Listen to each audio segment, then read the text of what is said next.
ونستغفره ونؤمن به ونتوكل عليه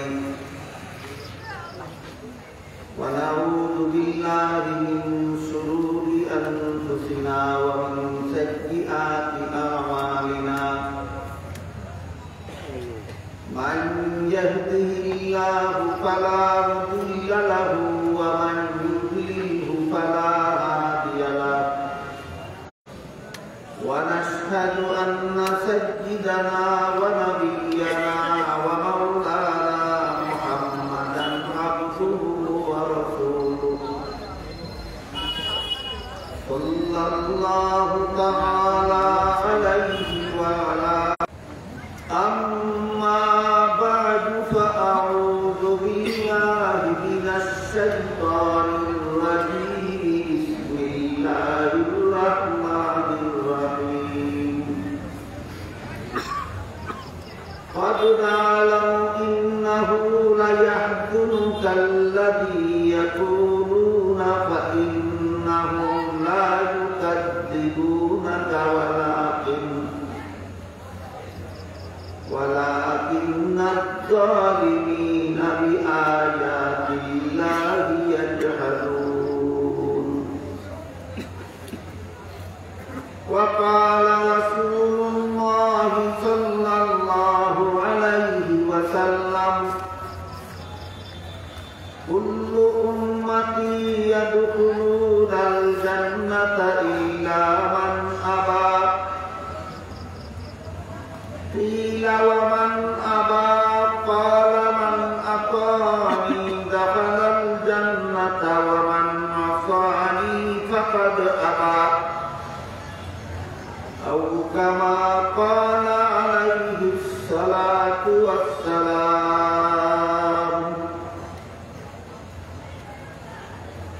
শ্রদ্ধেয় সভাপতি হযরত উলামায়ে কেরাম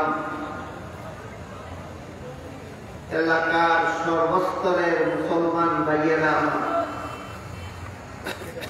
ও আমার পর্দানশীল মা ও বোনেরা, আমি আশা করি আপনারা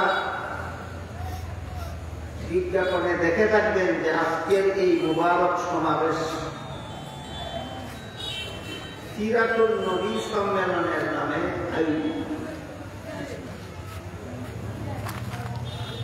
গত বছর এই নামে আপনাদের এই বাজারে এই মাদ্রাসার মাঠে সিরাতুন নবী সম্মেলন হয়েছে। এছাড়াও বিভিন্ন সিরাতুন নবী সমাবেশে আমি আলোচনা শুরু করার আগে সিরাতুন নবী কথাটার অর্থ বলে দিয়েছি। সিরাতুন নবী অর্থ আমাদের মহানবীর জীবন ইতিহাস। নবী শব্দটা আরবিতে দুই ভাবে রয়েছে,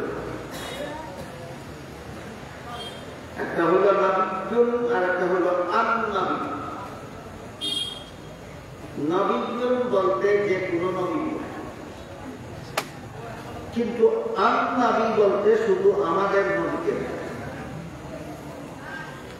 সিরাত শব্দের সাথে আন-নবী শব্দটা যুক্ত হয়ে সিরাতুন নবী শব্দটা যুক্ত। তাই এর মানে হলো আমাদের নবীর জীবন ইতিহাস। বুঝে থাকলে বলুন তো, সিরাতুন নবী অর্থ যে কোনো নবীর জীবন ইতিহাস না একমাত্র আমাদের নবীর জীবন ইতিহাস। আমাদের নবীর জীবন ইতিহাস হইল এই পৃথিবীতে 63 বছর। 63 বছর আগে এক রবিউল আউয়াল মাসে জন্মগ্রহণ করে তিনি এই পৃথিবীতে শুভাগমন করেছিলেন। আবার 63 বছর পরে আরেক রবিউল আউয়াল মাসে তিনি এই পৃথিবী থেকে বিদায় হয়েছেন। 2 রবিউল আউয়ালের মধ্যবর্তী সময়কাল 63 বছর। এই 63 বছরের পবিত্র জিন্দেগিকে পরিভাষাগতভাবে সিরাতুন নবী বলা হয়।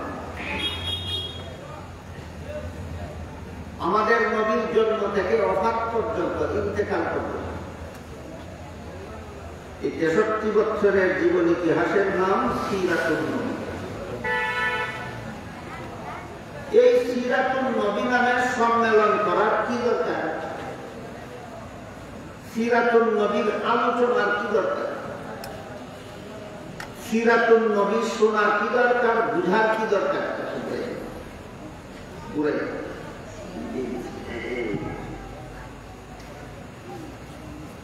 সিরাতুন নবীর আলোচনার দরকার কি? শোনার দরকার কি? বুঝার দরকার?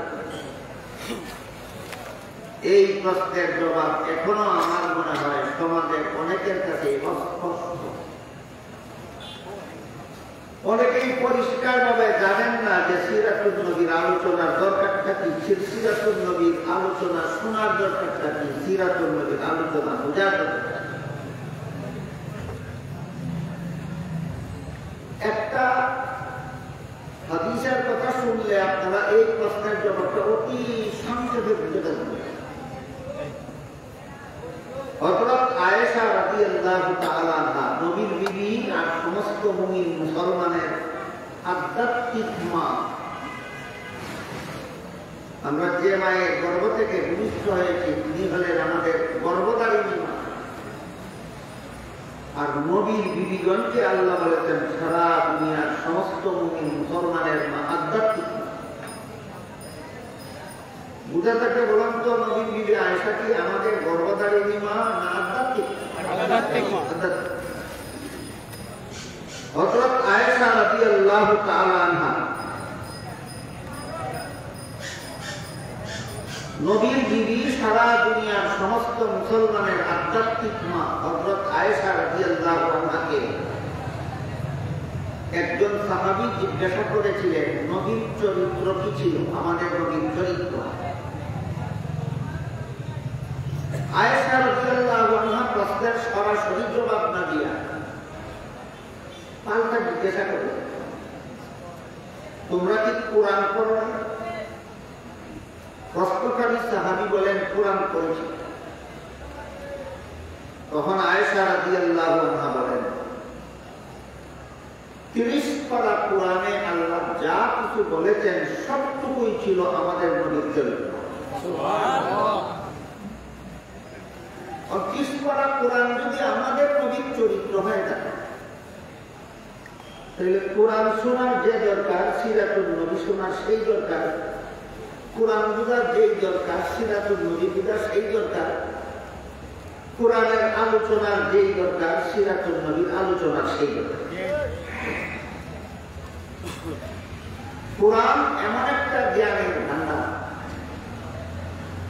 যার জ্ঞান আহরণ করে কিয়ামত পর্যন্ত কোনো মানুষ, আল্লাহ রাসূল হাদিস শরীফে বলেছেন, শেষ করতে পারবে না।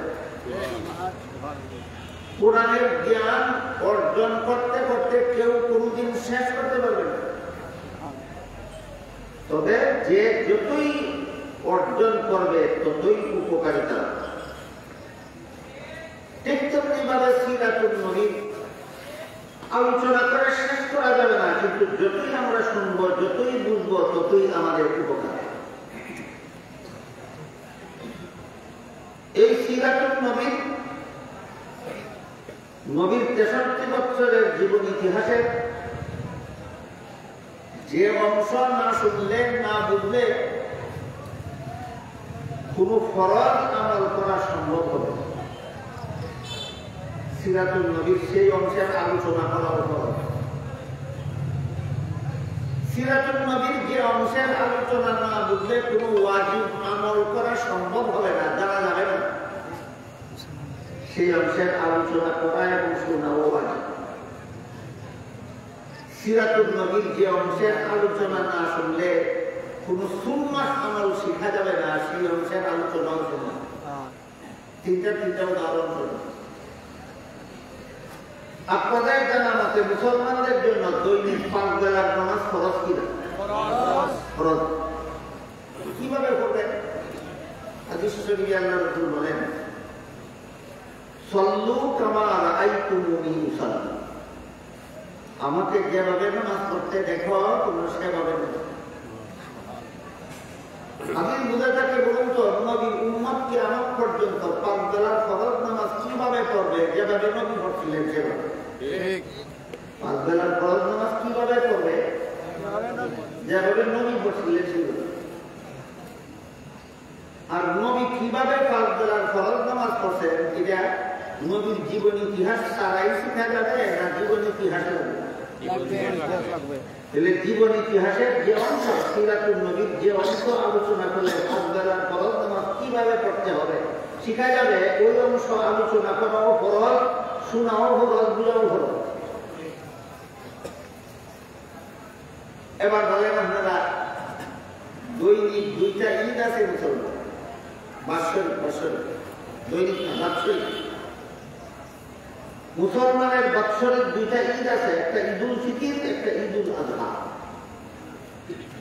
2 ঈদের নামাজ আছে কিনা? আছে। এই ঈদের নামাজ ফরজ না ওয়াজিব? ওয়াজিব। ঈদের ওয়াজিব নামাজ কেমনে পড়বেন? যেমনে মনে চায় না নবী যেমনে করেছেন। নবীর জীবনের যে অংশ না বুঝলে ঈদের নামাজ বোঝা যাবে না, ওই অংশের আলোচনা ওয়াজিব, ওই অংশের আলোচনা শোনা ওয়াজিব। এবার বলেন তাহাজ্জুদের নামাজ ফরজ, ওয়াজিব না সুন্নাত? সুন্নাত। কিভাবে পড়বেন? যেভাবে মনে চায় না যেভাবে নবী করেছেন। তাহলে তাহাজ্জুদের নামাজ নবী কিভাবে পড়েছেন এটা বুঝতে হলে তাহাজ্জুদের নামাজ সুন্নাত নামাজটা পড়তে হইলে, এই সুন্নাত আমল করতে হইলে নবী কিভাবে তাহাজ্জুদ করতেন সেটা জানতে হবে। এটা সিরাতুন নবীর একটা অংশ না শুনলে নবী কিভাবে তাহাজ্জুদের নামাজ পড়তেন আপনাদের জানার কোনো উপায় নেই। কাজেই সিরাতুন নবীর যে অংশ বুঝলে 5 বেলার ফরজ নামাজ শেখা যায়, ওই অংশের আলোচনাও ফরজ। সিরাতুন নবীর যে অংশ বুঝলে ঈদের নামাজের বিবরণ জানা যায়, সিরাতুন নবীর সেই অংশের আলোচনাও ওয়াজিব। সিরাতুন নবীর যে অংশ জানলে তাহাজ্জুদের নামাজ শিখতে পারা যায়, সিরাতুন নবীর সেই অংশের আলোচনাও সুন্নাত। ঠিক। 63 বছরের জীবন ইতিহাসের সবটুকুই ফরজ না সবটুকুই ওয়াজিব না সবটুকুই সুন্নাত না কিছু অংশ ফরজ, কিছু অংশ ওয়াজিব, কিছু অংশ সুন্নাত? কি বুঝলেন? সবটুকুই। সিরাতুন নবীর কোন অংশের আলোচনা ফরজ? যে অংশ না বুঝলে কোনো ফরজ আমল করা যাবে না। সিরাতুন নবীর কোন অংশের আলোচনা ওয়াজিব? যে অংশ না বুঝলে কোনো ওয়াজিব আমল করা যাবে না। সিরাতুন নবীর কোন অংশের আলোচনা করা সুন্নাত? যে অংশ না বুঝলে কোনো সুন্নাত আমল করা যাবে না। আর সিরাতুন নবীর যে অংশ জানা না জানার উপর নির্ভরশীল নয় কোনো ফরজ আমল, কোনো ওয়াজিব আমল, কোনো সুন্নাত আমল সিরাতুন নবীর যে অংশ জানলে অথবা না জানলে আসে যায় না। সেই অংশের আলোচনা ফরজ নয়, ওয়াজিব নয়, সুন্নাত নয়, কিন্তু নফল। সিরাতুন নবীর যে অংশের আলোচনা না শুনলেও ফরজ আমল করা যায়, সিরাতুন নবীর যে অংশের আলোচনা না বুঝলেও ওয়াজিব আমল করা যায়, সিরাতুন নবীর যে অংশের আলোচনা না শুনলেও না বুঝলেও সুন্নাত আমল করা যায়। সুন্নাত আমলের জন্য সিরাতুন নবীর যে অংশের আলোচনা দরকার পড়ে না, ওয়াজিব আমলের জন্য সিরাতুন নবীর যে অংশের আলোচনা দরকার পড়ে না, ফরজ আমলের জন্য সিরাতুন নবীর যে অংশের আলোচনা দরকার পড়ে না, সেই অংশের আলোচনাও নফল। সেই অংশের আলোচনাও নফল। যেমন নবীর জীবনে ইতিহাসে উল্লেখ আছে, নবীর পেশাবে নবীর পায়খানায় সুগন্ধ, যে কারণে নবী পেশাব পায়খানা করার সাথে সাথে জমিনে তাকাইয়া নবী পেশাব পায়খানা করে আসতে পারে, সাথে সাথে আরেকজন গেলে পাইতো না, সাথে সাথে জমিনে খাইয়া। সিরাতুন নবীর একটা অংশ বিনাই গেল, নবীর জীবনের ইতিহাসের একটা অংশ। এটা না জানলে কি 5 বেলার ফরজ নামাজ শিখা যাবে না? এটা না জানলে কি ঈদের ওয়াজিব নামাজ শিখা যাবে না? এটা না জানলে কি তাহাজ্জুদের সুন্নাত নামাজ শিক্ষা করা যাবে না? তাহলে এই যে আলোচনা করলে আপনি নফল বন্ধে সিরাতুন নবীর যে অংশ ফরজ আমলের জন্য দরকার পড়ে না, ওয়াজিব আমলের জন্য দরকার পড়ে না, সুন্নাত আমলের জন্য দরকার পড়ে না, সেই অংশের আলোচনাও নফল বন্দেগীর সব, সেই অংশের আলোচনাও নফল বন্দেগী।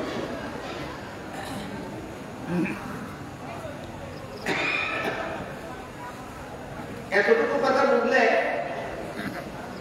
নবীর জন্মের সময়ের কয়েকটা ঘটনা কোন পর্যায়ে পড়ে এখন আমি বলাতে বলছি। আমাদের নবী মুহাম্মদুর রাসূলুল্লাহ সাল্লাল্লাহু আলাইহি ওয়াসাল্লাম মায়ের গর্ভ থেকে খতনা করা অবস্থায় ভূমিষ্ঠ হয়েছে। কি অবস্থা? খতনা করা অবস্থায়। খতনা করা অবস্থায়। এটা না জানলে ফরজ নামাজ শিখা যাবে না, ওয়াজিব নামাজ শিখা যাবে না, সুন্নাত নামাজ শিখা যাবে না। এটা জানলে আমার লাভ কি? এবার বলে নফল ইবাদত। হ্যাঁ, নফল ইবাদত। নবী মায়ের গর্ভ থেকে খতনা করা অবস্থায় ভূমিষ্ঠ হয়েছিলেন, এটা আলোচনা হইলে শুনলে জানলে বুঝলেও নফল ইবাদতের সব। যদিও এটা আমার কোনো ফরজ আমলে দরকার পড়ে না, কোনো ওয়াজিব আমলে দরকার পড়ে না, কোনো সুন্নাত আমলে দরকার পড়ে না। তেমনিভাবে রাসূল কারীম সাল্লাল্লাহু আলাইহি ওয়াসাল্লাম মায়ের গর্ভ থেকে নার কাটা অবস্থায় ভূমিষ্ঠ হয়েছে। কি অবস্থায়? নার কাটা অবস্থা। অন্যান্য মায়ের সন্তান ভূমিষ্ঠ হইলে পরে না কেটে দিতে হয়, কিন্তু আমাদের নবী ভূমিষ্ঠ হওয়ার পরে না কেটে দেওয়ার দরকার হয়নি। আল্লাহ কুদরতি ব্যবস্থায় তিনি নার কাটা অবস্থায় জন্মগ্রহণ করেছেন। এটা না জানলে কোনো ফরজ আমল জানা যাবে না, না ওয়াজিব জানা যাবে না, না সুন্নাত জানা যাবে না, সবটাই জানা যাবে। তাই এই কথা আলোচনার দরকার কি? নফল ইবাদতের। বুঝলেন কিনা দেখেন? নবী মায়ের গর্ভ থেকে ভূমিষ্ঠ হওয়ার সাথে সাথে আল্লাহ শুকরিয়া আদায় করে দোয়া করেছেন। ভূমিষ্ঠ হওয়ার সাথে সাথেই আল্লাহ শুকরিয়া আদায় করে নবী দোয়া করেছেন। এই কথাটা না জানলে 5 বেলার ফরজ নামাজ পড়া যাবে? যাবে। এই কথাটা না জানলে ঈদের ওয়াজিব নামাজ পড়া যাবে? যাবে। এই কথাটা না জানলে তাহাজ্জুদের সুন্নাত নামাজ পড়া যাবে না? যাবে। তাহলে এই কথা আলোচনার দরকার কি? নফল ইবাদত। এবার বলেন, নবীর জন্মের ঘটনাগুলি জানার দরকার ফরজ আমলের জন্য, ওয়াজিব আমলের জন্য, সুন্নাত আমলের জন্য না, শুধু আলোচনায় নফল বন্দেগী সব। শুধু আলোচনায় নফল বন্দেগী। এখন যদি শুধুমাত্র নবীর জন্মের আলোচনা নিয়ে ব্যস্ত থাকে, যে অংশের আলোচনা না শুনলে ফরজ নামাজ করা যাবে না, যে অংশের আলোচনা না শুনলে ওয়াজিব আমল করা যাবে না, যে অংশের আলোচনা না শুনলে সুন্নাত আমল করা যাবে না, যেগুলি সিরাতুন নবীর অন্তর্ভুক্ত, এইগুলির ধারধারের না। আর যে জন্মের কাহিনী না শুনলেও ফরজ আমল করা যায়, না শুনলেও ওয়াজিব আমল করা যায়, না শুনলেও সুন্নাত আমল করা যায়, সেই নবীর জন্মকে মিলাদুন নবী বলা হয়। সেই মিলাদুন নবী নিয়ে ব্যস্ত থাকেন, সিরাতুন নবীর ধারধারের না। আপনি ধরলেন কোনটা, ছাড়লেন কোনটা? নফল ধরলাম আর ফরজ ছাড়লাম। এই একজন লোক দিয়ে যাবেন, ধরলেন নফল, ছাড়লেন ফরজ।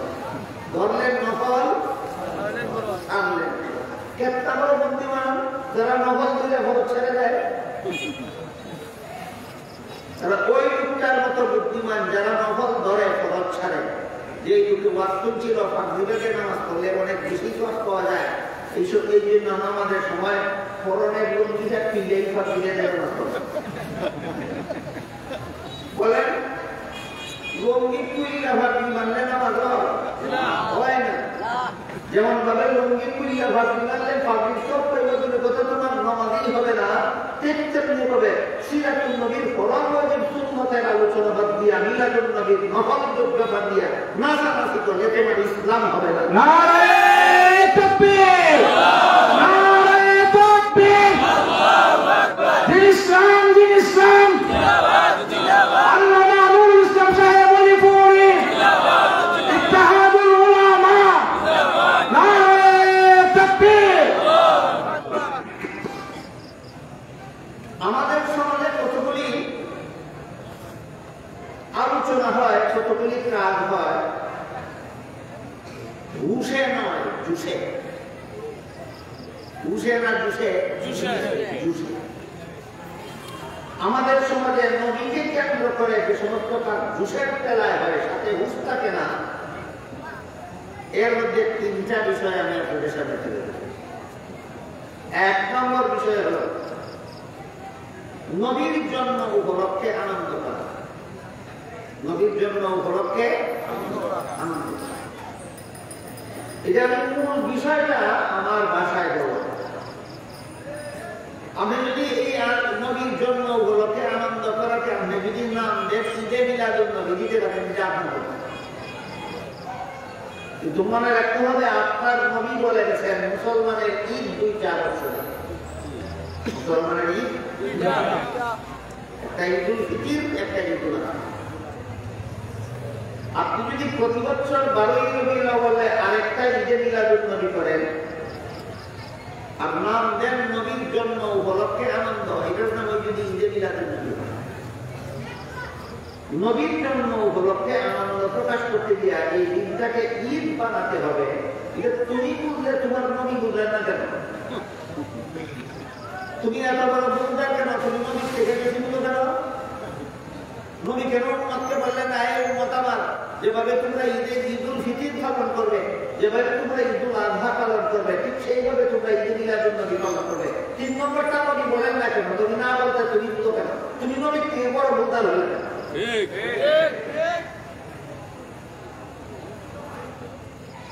বরং নবী হাদিস শরীফে পরিষ্কার ভাষায় বলে দিয়েছেন, ইয়াকুম ওয়া মুহদাসাতিল উমুরি ফা ইন্না কুল্লা মুহদাসাতিন বিদআতুন ওয়া কুল্লা বিদআতিন দালালাহ ওয়া কুল্লা দালালাতিন ফিন্নার।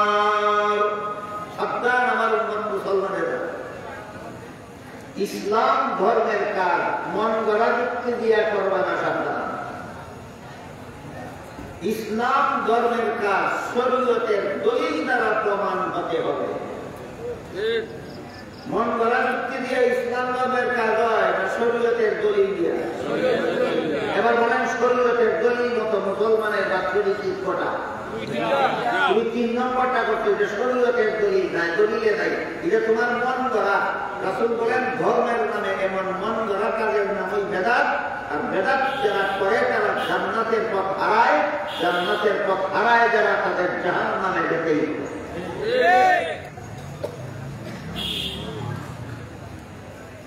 আপনি যারা ঈদে মিলাদুন নবী নাম নাই দিলেন, নবীর জন্য উপলক্ষে আনন্দ, এতটুকু কথা বলে যে আমি এটাকে ঈদের ঈদ নাম দিলাম না, শুধু নবীর জন্য উপলক্ষে আনন্দ প্রকাশ করা। এই এমন একটা জুসের খেলা বাংলাদেশে কয়েক বছর যাবত চলছে।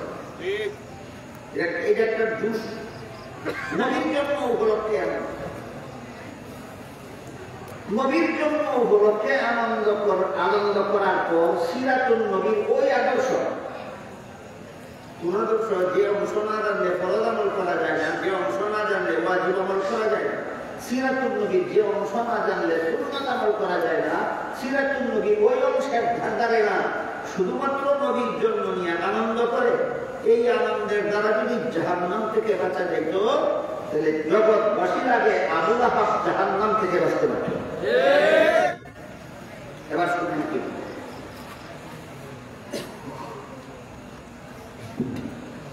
নবী যেদিন জন্মগ্রহণ করেন সেই দিন আবু লাহাব নবীর আপন চাচা, আপন চাচা,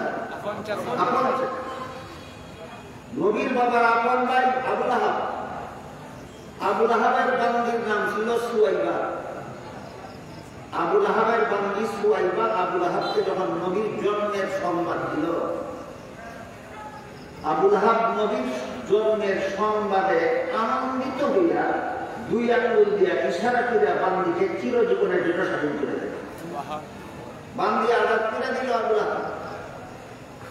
বলেন কিসেতে খুশি হইয়া? নবীর জন্মে খুশি, নবীর জন্মে খুশি। একটা বান্দি উচিত মূল্য দিয়ে কিনে আজাদ করতে বর্তমানে কয়েক লক্ষ টাকা দেবে। যে যুগে আবু লাহাবের বান্দি আজাদ করছিল সেই যুগে একটা বান্দি কিনে আজাদ করতে কয়েকটা উটের মূল্য 75 টাকা। ওই জমানার কয়েকটা উটের মূল্য আর এই জমানার কয়েক লক্ষ টাকা সমান। কাজে আমরা বলতে পারি আবু লাহাব নবীর জন্য কিছু হইয়া লক্ষ লক্ষ টাকা বিসর্জন দিয়েছিল, লক্ষ লক্ষ টাকার মূল্যের বান্দি স্বাধীন করে দিয়েছিল, আজাদ করে দিয়েছিল। ঘটনা বলে দেখে বলুন আবু লাহাব নবীর জন্য বেজার ছিল না খুশি ছিল? সেই আবু লাহাবকে সিরাতুন নবীর ঘটনায় আল্লাহ পাক রব্বুল আলামিন রাসূলকে নির্দেশ দিলেন আপনার ঘনিষ্ঠ আত্মীয় স্বজনদেরকে লা ইলাহা ইল্লাল্লাহ দাওয়াত দিন। রাসূল পাহাড়ের চূড়ায় আরোহণ করলেন, ঘনিষ্ঠ আত্মীয় স্বজনকে ডাকলেন, সবাই পাহাড়ের এক প্রান্তে সমবেত হইল। রাসূল আগে জিজ্ঞাসা করলেন আমি যদি তোমাদেরকে বলি পাহাড়ের অপর প্রান্ত থেকে একদল মানুষ অস্ত্র শস্ত্র নিয়ে তোমাদের উপর হামলা করার জন্য আসতেছে, তোমরা আমাকে বিশ্বাস করবে কিনা? আবু লাহাব সহ সবাই নিশ্চয়ই বিশ্বাস করবো, কারণ তুমি জগৎ শ্রেষ্ঠ সত্যবান, তুমি জীবনে কোনদিন মিথ্যা কথা বলো। তখন নবী বললেন তোমরা যদি আমার দীর্ঘ 40 বছরের জীবন ইতিহাসের দ্বারা এটাই বুঝে থাকো যে আমি জীবনে কোনোদিন মিথ্যা কথা বলি না, তাহলে শোনো আজকে একটা পরম সত্য কথা তোমাদেরকে বলার জন্য আমি রেখেছি। সেটা হলো তোমরা যদি মূর্তির পূজা ছেড়ে দিয়ে এক আল্লাহর ইবাদত যদি মেনে না নাও তাহলে চিরস্থায়ী জাহান্নাম থেকে রক্ষা পেতে পারবে। নবীদের আত্মীয় স্বজনকে ডাকলেন আর এই দাওয়াতটা দিলেন। এটা কি জন্মের দিনের ঘটনা না সিরাতুন নবীর ঘটনা? সিরাতুন নবী। এই কথা শোনা মাত্রই আবু লাহাব একটা পাথর হাতে নিয়ে নবীর মাথায় মারতে উদ্যত আর বলতে লাগলো তাব্বাল্লাকা সাইরাল ইয়াউম আলিহাদা দাওয়াতানা। হে মুহাম্মদ, এমন একটা অদর্য কথা শোনাবার জন্য আমাদেরকে ডাকলে, সময় নষ্ট করলে তোমার সারাটা দিন নষ্ট হবে। আবু লাহাবের কথার জবাবে আল্লাহ পবিত্র কোরআনের পূর্ণ একটা সূরা নাযিল করেছেন। সূরার নামটাই আবু লাহাবের নামে মানে সূরায়ে লাহাব। সেখানে আল্লাহ বলেন সায়াতলা নারান দাতালা, আবু লাহাবকে জাহান্নামের শিখাময় আগুন দিয়ে চিরকাল জ্বালিয়ে শাস্তি দেওয়া। আপনারা কি জানেন আবু লাহাব জান্নাতি না জাহান্নামী? জাহান্নামী। কতদিনের জাহান্নামী? চিরকাল। অপরাধ কি ছিল? নবীর জন্য খুশি ছিল না? খুশি ছিল। খুশি ছিল। আপনাদের মতো এক কেজি জিলাপি খুশি হয়ে এক কেজি জিলাপি দিয়েছিল? আপনাদের মতো নবীর জন্য খুশি হয়ে যায় 100 টাকার বিস্কুট দিয়েছিল? না লক্ষ লক্ষ টাকার বাকি দিয়েছিল? লক্ষ লক্ষ টাকার বাকি। আপনারা বেশি খুশি না আবু লাহাব বেশি খুশি? আবু লাহাব বেশি খুশি। চিরস্থায়ী জাহান্নামী কেন? একমাত্র কারণ তুমি লঙ্গি পিল্লা ভাবি গন্ত তোমার নামার প্রতি। একমাত্র কারণ কি? বুঝে থাকে বলেন কি কারণটা কি? আপনি ফাঁসি মাংস দিব লঙ্গি পিল্লা রেখে ভাবি রাজা বোঝার দাম। তুমি নবীর জন্য খুশি হয়ে যদি কিন্তু সিরাতুন নবী মানতে পারি না। এই চরিত্রের লোক যদি জাহান্নাম থেকে বাঁচতে পারতো সমস্ত জগৎবাসীর আগে আবু লাহাব জাহান্নাম থেকে বাঁচতে পারত।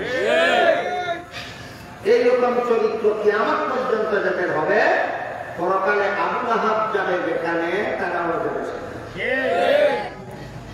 একটা ঘুষের তেলার কাজ আমাদের সমাজে চলছে। ঘুষে নয়, ঘুষে বাকি বান্ধে কি কই রঙ্গিতে বলছে উস না। নবীর জন্য খুশি দেখায় কি কই সিরাতুন নবী যে সাইরা দিছে খবর না। এই একটা ঘুষের কাজ চলে আমাদের সমাজে। ঘুষ তারা ঘুষ নাই, খালি ঘুষের তেলা। আর একটা ঘুষের তেলায় চলে আর একটা কাজ নবীর মহব্বত। নবীর মহব্বতে জানবে হাদিস শরীফে আল্লাহ রাসূল হাদিসেও বলেছেন লা ইউমিনু আহাদুকুম হাত্তা আকুনা আহাব্বা ইলাইহি মিন ওয়ালিদিহি ওয়া ওয়ালাদিহি ওয়ান নাসি আজমাইন। তোমাদের কেউই ততক্ষণ পর্যন্ত ঈমানদার হতে পারবে না যতক্ষণ পর্যন্ত আমি রাসূলকে নিজের পিতা পুত্র এবং সমস্ত জগৎবাসীর চেয়ে বেশি মহব্বত করবে। নিজের পিতার চেয়ে বেশি মহব্বত যদি নবীর না করে নিজের পুত্রের চেয়ে বেশি মহব্বত যদি নবীকে না করো, সমস্ত জগৎবাসীর চেয়ে বেশি মহব্বত যদি নবীকে না করো, এমনকি অন্য হাদিসে আছে তোমার প্রাণের চেয়ে বেশি মহব্বত যদি নবীকে না করো, তুমি ইমানদার হবে। নবীকে জগৎবাসীর চেয়ে বেশি মহব্বত করতে হবে, পিতার চেয়ে বেশি মহব্বত নবীকে করতে হবে, পুত্রের চেয়ে বেশি মহব্বত নবীকে করতে হবে, এমনকি নিজের প্রাণের চেয়ে বেশি মহব্বত নবীকে করতে হবে ইমানদার হইতে হইলে। কথাটা হাদিসে আছে কিনা? এখন প্রাণের চেয়ে বেশি মহব্বত বলতে কি বোঝায়? এই কথাটা আমরা আরেকজন সাহাবীর ঘটনা দেখি। রাসূল কারীম সাল্লাল্লাহু আলাইহি ওয়াসাল্লাম একবার হযরত উমর ফারুক রাদিয়াল্লাহু তাআলা আনহুকে বলেন, তুমি যতক্ষণ পর্যন্ত সমস্ত জগৎবাসীর চেয়ে এমনকি নিজের প্রাণের চেয়ে বেশি মহব্বত আমি রাসূলকে না করবে, ততক্ষণ পর্যন্ত ঈমানদার হতে পারবে না। উমর বলেন, ওগো আল্লাহর রাসূল, আমি আপনাকে সমস্ত জগৎবাসীর চেয়ে বেশি মহব্বত করি, কিন্তু প্রাণের চেয়ে বেশি মহব্বত করি কিনা এটা আমি চিন্তা ভাবনা না করে বলতে পারবো। আমারও বড় ইমানদার, আমি উমর ছিলেন বড় ইমানদার। উমর বলেন, নবীকে আমি প্রাণের চেয়ে বেশি মহব্বত করি কিনা চিন্তা ভাবনা না করে বলতে পারবো না। আর হে ফালমেন এখন আমি জিজ্ঞাসা করি, এই তোর গান দেন জুতা জুতা উঠে বুঝতে হবে নবীকে প্রাণের চেয়ে মহব্বত করা বেটার। উমর যখন বললেন, রাসূল আপনাকে আমি সমস্ত জগৎবাসীর চেয়ে বেশি মহব্বত করি, কিন্তু প্রাণের চেয়ে বেশি মহব্বত করি কিনা যে আমার চিন্তা ভাবনা করে বলতে হবে, তখন রাসূল বলেন, ঠিক আছে উমর, তুমি চিন্তা ভাবনা করে বলো, কিন্তু বলতে হবে যতক্ষণ পর্যন্ত তুমি আমাকে নিজের প্রাণের চেয়ে বেশি মহব্বত করো বলে বলতে না পারো, ততক্ষণ পর্যন্ত তুমি ইমানদার বলে গণ্য হবে। উমর কিছুক্ষণ চিন্তা করে বললেন, হুজুর আমি চিন্তা ভাবনা করেছি, রাসূলকে আমার প্রাণের চেয়ে বেশি মহব্বত করি কিনা এই ব্যাপারে চিন্তাটা কি? এত করে তো জানতে লাগবে, সমাজ নাই, রোজা নাই, ঘর নাই, জায়গা নাই, হালাল নাই, হারাম নাই, ওয়াজিব নাই, ফরজ নাই, সুন্নাত নাই, এরকম জানতে লাগবে। এরকম মস্তানি জানতে পারবেন আমি না। তাইলে নবীকে নিজের প্রাণের চেয়ে বেশি মহব্বত করার ব্যাখ্যাটা কি? হাদিসের ব্যাখ্যায় মুহাদ্দিসিনে কেরাম বলেন, কোন সময় যদি সমাজে এমন পরিস্থিতি দাঁড়ায় যে পরিস্থিতিতে নবীর তরিকায় অটল থাকতে হলে, প্রাণের জানের মায়া থাকতে হবে, আর জান বাঁচাতে হলে নবীর তরিকা ছেড়ে দিতে হবে, ওই সময় যদি তুমি নবীর তরিকায় অটল থাকো, জানের মায়া ছেড়ে দাও, তখন প্রমাণ হবে তুমি নবীকে নিজের প্রাণের চেয়ে বেশি মহব্বত করো। বুঝে থেকে বলেন, নবীকে প্রাণের চেয়ে বেশি মহব্বত করার কোন ব্যাখ্যা নাই। যে মস্তানের যেভাবে মনে চায় সেইভাবে মস্তানি না, এটা ঘুষের খেলার কথা। এখানে একটা ঘুষের ব্যাপার আছে, হিসাব নিকাশের ব্যাপার আছে। এই জন্য ওমর বলেন, হিসাব নিকাশ না করে বলতে পারবো। আবার বলি, নবীকে প্রাণের চেয়ে বেশি মহব্বত করার ব্যাখ্যা, কোন সময় যদি সমাজে এমন পরিস্থিতি দাঁড়ায় যে পরিস্থিতিতে জান বাঁচাইতে হইলে নবীর তরিকা ছেড়ে দিতে হবে, আর নবীর তরিকায় অটল থাকতে হইলে জানের মায়া ছাড়তে হবে, তখন যদি তুমি জানের মায়া ছাইরা দিয়া নবীর তরিকায় অটল থাকো, প্রমাণ হইল তুমি নবীকে প্রাণের চেয়ে বেশি মহব্বত করো। ব্যাখ্যাটা বলে যাবেন আরো কোনদিন? এই জন্য ওমর বললেন, হুজুর আমি খুব চিন্তা ভাবনা করে দেব। কিছুক্ষণ পরে ওমর বলেন, হুজুর আমি চিন্তা ভাবনা করেছি, আমি চিন্তা ভাবনা করে দেখেছি আমি আপনাকে আমার প্রাণের চেয়ে বেশি মহব্বত করি। তখন রাসূল বলেন, আমি উমর, হ্যাঁ উমর, এখন সাব্যস্ত হইল তুমি ইমানদার, এখন সাব্যস্ত হইল তুমি ইমানদার। এই জন্য হাদিস শরীফে আল্লাহ রাসূল বলেন, মান আহাব্বা সুন্নতি ফাকাদ আহাব্বানি ওয়া মান আহাব্বানি কানা মাই ফিল জান্নাহ। নবীকে মহব্বত করি ঘুষের ঠেলায় বললে হবে না, নবীকে হুঁশের সাথে মহব্বত করতে হবে। আর নবীকে হুঁশের সাথে মহব্বত করার ব্যাখ্যা হলো নবীর তরিকায় অটল থাকা। নবীর হুঁশের সাথে মহব্বত করার ব্যাখ্যা কি? নবীর তরিকায় অটল থাকা, এটা জান গেলে গেল না গেলে না। প্রাণের মায়াকে ছাড়তে পারে নবীর মহব্বত, নবীর তরিকায় অটল থাকার জন্য ওই ব্যক্তি নবীকে প্রাণের চেয়ে বেশি মহব্বত করে। আল্লাহ রাসূল বলেন ওই ব্যক্তি হইল ঈমানদার। এই জন্য হযরত উমর বুঝাপড়া করে যখন বললেন আমি বুঝাপড়া করে দেখেছি আমি আপনাকে আমার প্রাণের চেয়ে বেশি মহব্বত করি, তখন রাসূল বললেন এখন সাব্যস্ত হইল উমর তুমি ঈমানদার। কাজে কেউ যদি নবীর মহব্বত করে কিছু প্রাণের চেয়ে বেশি কি করবে, কিন্তু এই ব্যাখ্যা মতে না, উমরের ব্যাখ্যা মতো না। নবীরে মহব্বত করে, নবীর মহব্বতে দান দিতে রাজি আছে, কিন্তু উমরের ব্যাখ্যা মতো না, সেটা মন করা ব্যাখ্যা মতো। তা কি উভয় হবে শুনে দেখো। আবু লাহাব যেমন নবীর একজন আপন চাচা ছিল, তেমনি ভাবে নবীর আরেকজন আপন চাচা ছিল আবু তালিব। আশা করি আপনারা জানেন আবু তালিব নবীর আপন চাচা। নবীর বাবা মারা গেছিলেন নবীর মায়ের গর্ভে থাকা অবস্থায়, এতিম অবস্থায় জন্মগ্রহণ করেছিলেন। অভিভাবক হইলেন দাদা, দাদার ইন্তেকালের পরে অভিভাবক হইলেন চাচা আবু তালিব। নবীর দাদার ইন্তেকালের পরে, বাবার ইন্তেকালের পরে অভিভাবক ছিলেন দাদা, দাদার ইন্তেকালের পরে অভিভাবক হইলেন চাচা। নাম আবু তালিব। এই আবু তালিবের অভিভাবকত্বের সময় নবীকে আল্লাহ নির্দেশ দিলেন দুনিয়ার মানুষকে ঈমানের দাওয়াত দিন। রাসূল দাওয়াত এর কাজ শুরু করলেন, বলতে লাগলেন ইয়া আইয়ুহান নাস কুলু লা ইলাহা ইল্লাল্লাহ তুফলিহু। জগৎবাসী মানুষ লা ইলাহা ইল্লাল্লাহ স্বীকার করো, জীবন সফল হয়। ভূত মূর্তির পূজা ছাড়ো, দেবতা পূজা ছাড়ো, এক আল্লাহর ইবাদত শুরু করো। আজকাল আরেকটা জিনিস মুসলমান সমাজের মধ্যে অস্পষ্ট হয়ে গেছে।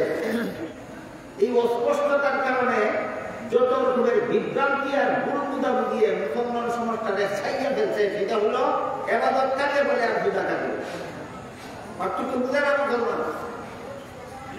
এই জন্য পরে পূজা আর কয়, পরে খবর পূজা আর কয় অলির সম্মান মর্যাদা দেয়, পরে নবীর পূজা আর কয় নবীর সম্মান মর্যাদা দেয়। তুই নবীর মর্যাদা দাতা, তুই নবীর পূজারি, তুই অলির শান খস্তা, তুই অলির পূজা করস। পূজা করলে শান খসছে না, কারণ তোর জানা নাই পূজা কারে কয় আর করে। এই জন্য এই ঘটনা একটু পরে আমরা বলি, এখানে এই আনুষঙ্গিক ভাবে এই কথা বুঝে নেই ইবাদত কারে কয় আর পূজা কারে কয়। যে আচরণ আল্লাহর সাথে করলে ইবাদত হয়, সেই আচরণটা আল্লাহ ছাড়া আর কারো সাথে করলেই বাবা। যেমন সেজদা আল্লাহরে করলে কি হয়? ইবাদত। এই সেজদাটা আল্লাহ ছাড়া আর কারো করলে তাহলে ইবাদত আর পূজা কি ভিন্ন কোনো জিনিস না? একই জিনিস? ভিন্ন না, ভিন্ন না, একই। শুধু কেন প্রবেশ কর মুসলিমে আল্লাহরে সেজদা দিলেন, সেজদা ইবাদত। মাত্র গরুকে দেবতারে সেজদা দিলেন, সেটাও সেজদা, এটা পূজা।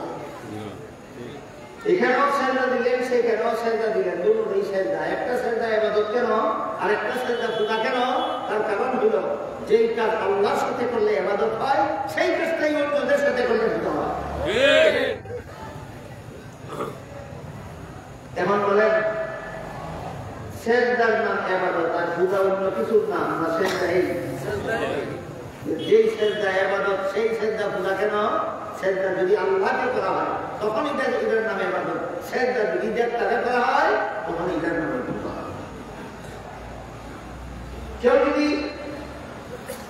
মূর্তিরে পূজা সেজদা দেয় সেটা হবে মূর্তি পূজা, কেউ যদি দেবতারে সেজদা দেয় সেটা হবে দেবতা পূজা, কেউ যদি বট গাছকে সেজদা দেয় সেটা হবে বট গাছ পূজা, কেউ যদি তুলসী গাছকে সেজদা দেয় সেটা হবে তুলসী গাছ পূজা, কেউ যদি দুর্গারে সেজদা দেয় সেটা হবে দুর্গা পূজা, কেউ যদি দরগারে সেজদা দেয় সেটা হবে দুর্গা পূজা, কেউ যদি পীরকে সেজদা দেয় সেটা হবে পীর পূজা, কেউ যদি কবরকে সেজদা দেয় সেটা হবে কবর পূজা, কেউ যদি মাজারকে সেজদা দেয় সেটা হবে মাজার পূজা।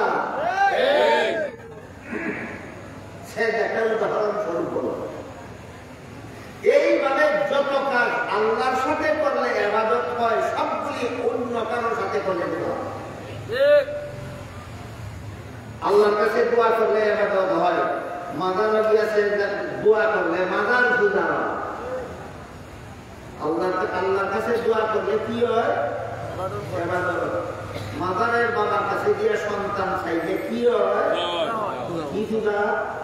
বাবা পূজা। কি পূজা? বাবা।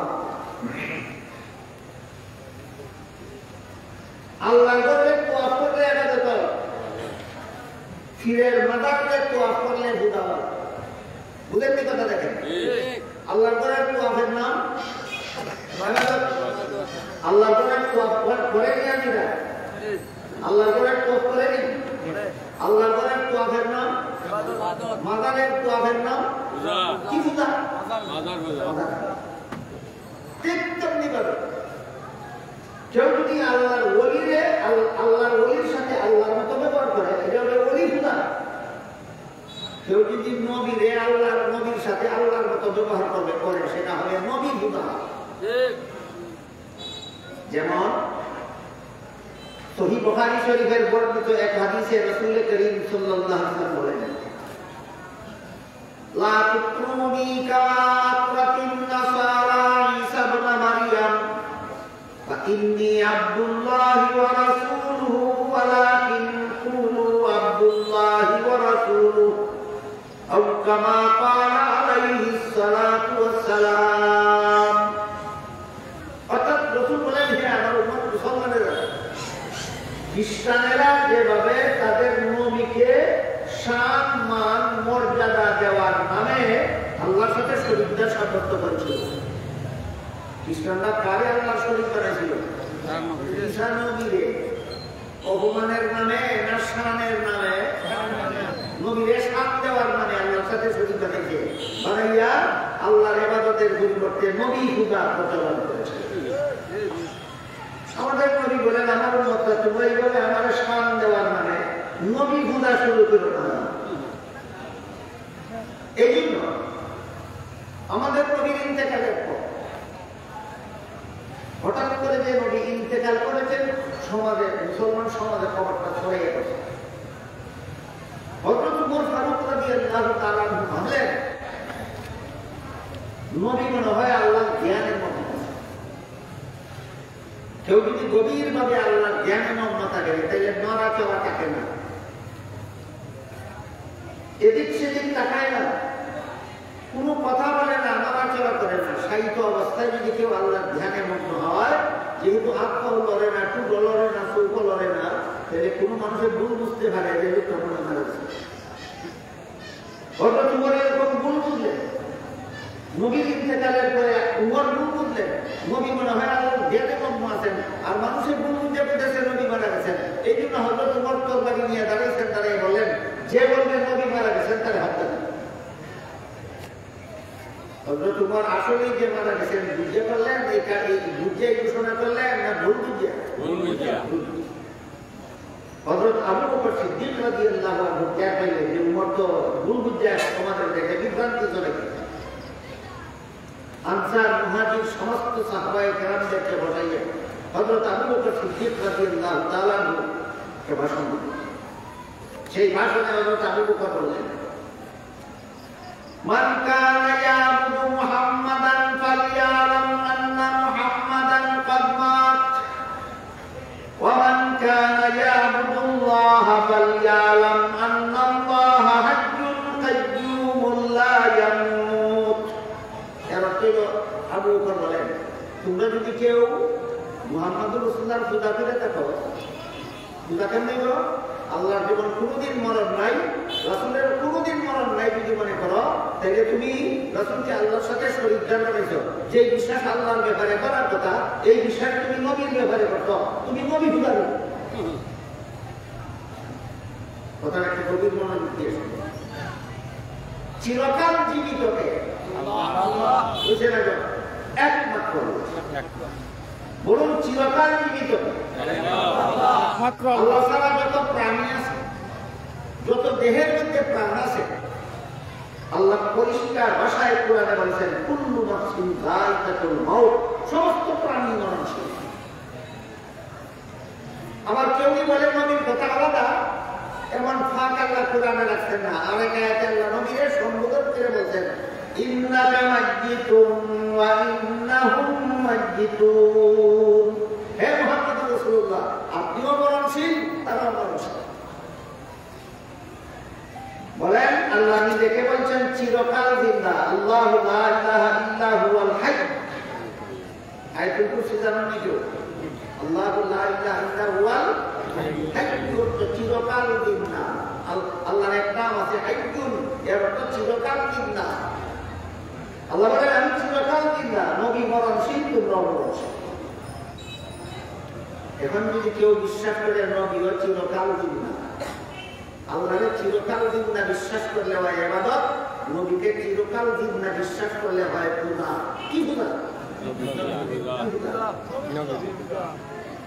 একদল মানুষ নবী পূজারিও আছেন, একদল মানুষ ওলি পূজারিও আছেন, একদল মানুষ দুর্গা পূজারিও আছেন, একদল মানুষ দুর্গা পূজারিও আছেন।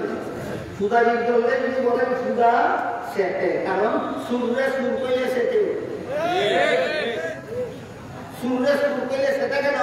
কারণ সুর কইলে সমাজে দেখলে বাহে সুর 17 কেজি বাহে সুর করতে না, তাহলে কি সূর্যে সুর কইলে যেমন ভাবে সেটে, ঠিক তেমনি ভাবে ওলি পূজারি, ফাঁকি পূজারি, মাদার পূজারি, নবী পূজারি রে পূজারি কইলে সেটে ওই যেমন ভাবে সূর্যে সুর কইলে সেটে। তাদের তুই পূজারি না ইবাদত করতে বলা যে শরীয়তে মত কাঠিকে স্কেল দিয়ে যাচাই করে দেখতে হবে। হযরত আবু বকর সিদ্দিক রাদিয়াল্লাহু আনহু বলেন, কেউ যদি মুহাম্মদ রাসূলের পূজা করে থাকো, মনে করো যে তিনি কোনোদিন মরণ নাই, তাহলে তুমি রাসূলের পূজা করছো, তোমার পূজাও বাতিল আর তোমার মতবাদও বাতিল। জেনে রাখো আজকে মুহাম্মদ রাসূলুল্লাহ সত্যি ইন্তেকাল করেছেন। আর কেউ যদি আল্লাহর ইবাদত করে থাকো, রাসূলের পূজা না করিয়া, তাহলে জেনে রাখো চিরকাল জিন্দা থাকেন একমাত্র আল্লাহ। আপনাদেরকে পূজা আর ইবাদতের পার্থক্য করতে দেখেন, বুঝলেন কিনা? বুঝে থাকলে এক কথায় জবাব দিতে হবে। ইবাদত কারে কয়? যে ব্যবহার আল্লাহর সাথে করার হুকুম আছে, এই ব্যবহার আল্লাহর সাথে করলে ইবাদত হয়। যে বিশ্বাস একমাত্র আল্লাহ সম্পর্কে পোষণ করতে হয়, ওই বিশ্বাস পোষণ করার নাম অন্তরের ইবাদত। আল্লাহ সম্পর্কে বিশ্বাস করতে হয় আল্লাহ চিরকাল জিন্দা। আমি যদি আল্লাহকে চিরকাল জিন্দা বিশ্বাস করি, আমি আল্লাহর অন্তরের দ্বারা আল্লাহর ইবাদত করব। বুঝতে পারলাম? একমাত্র আল্লাহ ছাড়া আর কাউকে সিজদা করা মুহাম্মদ রাসূলুল্লাহর শরীয়তে হারাম। আমি যদি একমাত্র আল্লাহকে সিজদা করি, তাহলে আমার কপালের দ্বারা আল্লাহর ইবাদত করব। পক্ষান্তরে আমি যদি নবীর চিরকাল জিন্দা বিশ্বাস করি, অন্তরের দ্বারা নবীর পূজা করলাম। পক্ষান্তরে আমি কপাল যদি নবীর দরবার, কপাল থেকে যদি সিজদা করি, আমি নবী পূজা করলাম। তাহলে আল্লাহর সাথে যেই আচরণ ইবাদত হয়, সেই আচরণ যদি নবীর সাথে করো, এটা নবী পূজা, যে নবীর শান না। আল্লাহর সাথে যেই আচরণ চলে ইবাদত হয়, সেই আচরণ যদি ওলির সাথে করো, যে ওলির শান না, যে ওলি পূজা। কি পূজা? ওলি পূজা। আল্লাহর সাথে যে আচরণ চলে ইবাদত হয়, সেই আচরণ যদি দুর্গার সাথে করো, এটার নাম দুর্গা পূজা। আল্লাহর সাথে যে আচরণ চলে ইবাদত হয়, এটা যদি দুর্গার সাথে করো, সেটার নাম দুর্গা পূজা। মূল কথা যাই, জীবনে কোনোদিন ভুলে যাবেন না ইবাদত কারে কয় আর পূজা কারে কয়। পূজা কারে কয় বুঝে থাকলে বলেন, পূজা কি খালি মূর্তির হয়? না, পীরেরও হয়, ওলিরও হয়, কবরেরও হয়, মাজারেরও হয়, নবীরও হয়। নবীরও পূজা হয়। খ্রিস্টানেরা কার পূজা করে? নবীর পূজা করে। আল্লাহ রাসূল সহিহ বুখারী শরীফের হাদিসে বলে গেছেন, লা তুত্রুনি কামা আত্রাতিন নাসারা ঈসা ইবনে মারইয়াম। হে আমার উম্মত মুসলমানেরা, খ্রিস্টানেরা যেমন ভাবে তাদের নবীকে আল্লাহর শরীকদার বানাইয়া পূজা করছিল, আমার উম্মত মুসলমানেরা আমি রাসূলকে আল্লাহর শরীকদার বানাইয়া পূজা করো না। এবার মূল কথার দিকে যাই। রাসূল করিম সাল্লাল্লাহু আলাইহি ওয়াসাল্লাম পাহাড়ের চূড়ায় আরোহণ করে ডাকলেন, মনে আছে? সগোত্রীয় সবাই সমবেত হল। রসুল বললেন, আবু লাহাব আসিল, আবু তালিবও আসিল সেখানে, আবু লাহাবও আসিল সেখানে, আবু লাহাবও সেখানে আসিল। রসুল বললেন, তোমরা যদি মূর্তির পূজা ছেড়ে না দিয়ে এক আল্লাহর ইবাদত করতে রাজি না হও তাহলে চিরস্থায়ী জাহান্নাম থেকে বাঁচতে পারবে না। আবুল আহাব কি করছিল? বলছিল তাব্বাল্লাকা সাইরাল ইয়াউম আলিহাযা দাওতানা। এই কথা বলার জন্য ডাইকে আমাদের সময় নষ্ট করছো, তোমার সারা দিন নষ্ট হোক। আল্লাহ বলেন নবীর সারা দিন নষ্ট হবে না, তোর ইহকাল পরকাল ধ্বংস হইল, তোরে চিরকাল জাহান্নামের আগুন দিয়ে জ্বালাইয়া শাস্তি দেওয়া হবে। এই আবুল আহাব নবীর জন্মে বেজার ছিল না খুশি? নবীর জন্মে খুশি হইয়া যদি সিরাতুন নবীর আদর্শ গ্রহণ না করেও জাহান্নাম থেকে বাঁচা যাইত, জগৎবাসীর আগে আবুল আহাব জাহান্নাম থেকে বাঁচতে পারত। তারপরে আবু তালিবের ঘটনা। রসুলের দাদার ইন্তেকালের পরে তার চাচা আবু তালিব হইলেন রসুলের অভিভাবক। এমত অবস্থায় রসুল করিম সাল্লাল্লাহু আলাইহি ওয়াসাল্লাম কুরাইশ বংশের মূর্তি পূজারীদেরকে দাওয়াত দিতে লাগলেন, মূর্তি পূজা করলে জাহান্নামে যেতে হবে, এক আল্লাহর ইবাদত করো। এখান থেকে ওই পূজার ইবাদতের পার্থক্যের আলোচনা গেছিল। একমাত্র আল্লাহর ইবাদত করো, মূর্তির পূজা ছাড়ো। মূর্তি তোমার বিন্দু মাত্র উপকার করতে পারে না। যেই মূর্তির পূজা করো, যেই মূর্তিরে খুদা মানো, এমন খুদার বউরে তো সুরেও নেয় না। না, আমরা কাহিনী জানা নাই। 360 খুদার মধ্যে এক খুদার নাম আছে রাম। রাম এক খুদার নাম আছে রাম। রামের বউয়ের নাম আছিল সীতা। রামের, এটা তার ধর্মের কিতাব লেখা আছে, রামের বউয়ের নাম সীতা। রাবণ দেখাইতে খোদা গেছিল বউরে জঙ্গল তৈয়া কোনো দরকারে, রাবণ দেখাইতে ইয়া খুদার রাম খুদার বউ সীতারে চুরি করে লিয়ে গেছে। যেই খুদায় তার বউরে সুরে নিল গিয়া ফিরাইতে পারে না, এই তোর কাণ্ড জ্ঞান গেল কোথায়? এটার খুদা মানুষ কোন আক্কেলে। এই জন্য কোন কবি বলেন, আগর রামে নামে খুদায়ে তুবুদ জনসরা চেরা দুজরা বনরবুদ। রাম যদি তোর খুদা হইয়া থাকে, বউরে সুরে দিল ফিরাইতে পারলো না কেন? অন্য আয়াতে আল্লাহ পাক রব্বুল আলামিন বলেন, তোমরা যে তোমাদের খুদাগুলির সামনে যে ভুগ দাও, দুধ দাও, কলা দাও, শিরা দাও, মিষ্টি দাও, দই দাও, খোদায় কি পরিমাণ খায়?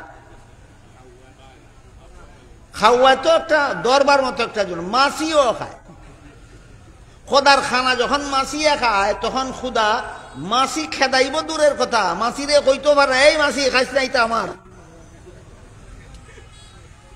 শক্তিশালী খুদা না দুর্বল? আল্লাহ বলেন দাউফাত তালিবু ওয়াল মাতলুব। বন্দার দল যেমন দুর্বল, এরার খুদাও তেমন দুর্বল। আল্লাহ পাক রব্বুল আলামিন কি পরিমাণ দুর্বল? আল্লাহর কোন রকমের দুর্বলতা নাই, এই অর্থটা পাওয়া যায় সুবহানাল্লাহ শব্দের ভিতরে। সুবহানাল্লাহ শব্দের শাব্দিক অর্থ হইল আল্লাহ পবিত্র। কিসের থেকে পবিত্র?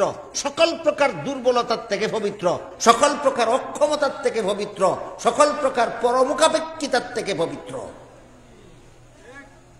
তাহলে কোন রকমের দুর্বলতা নাই একমাত্র আল্লাহর মধ্যে। আর সবচেয়ে বেশি দুর্বলতা আছে দেবতার মধ্যে। বিষয়গুলি যখন সমাজে রসুল প্রচার করা শুরু করলেন, আবু তালিব কিন্তু তখন রসুলের অভিভাবক। মনে আছে নি কথা? মূর্তি পূজারীদের দলের বড় বড় নেতারা ইয়া আবু তালিবের কাছে হাজির হয়েছে। আজুরিয়া কয়, সর্দার তুমি আমরার বংশের সর্দার, আমরা পূর্বপুরুষ থেকে তুমি আমরা সবাই মিলে আমরা মূর্তির পূজা করি, তোমার বাতিজা মুহাম্মদে বন্ধ কয়, তোমার মতো সর্দারের বাতিজা লাগে, এই জন্য এতদিন বরদাস্ত করেছি। আর খুদার বদনাম বরদাস্ত করতে পারবো না। তুমি পারলে তোমার বাতিজারা আমরা খুদার দুর্নাম করার থেকে ফিরাও, আর না হলে আমাদের কাছে সব যাই দাও, পিটাইয়া সাহায্য করে দাও।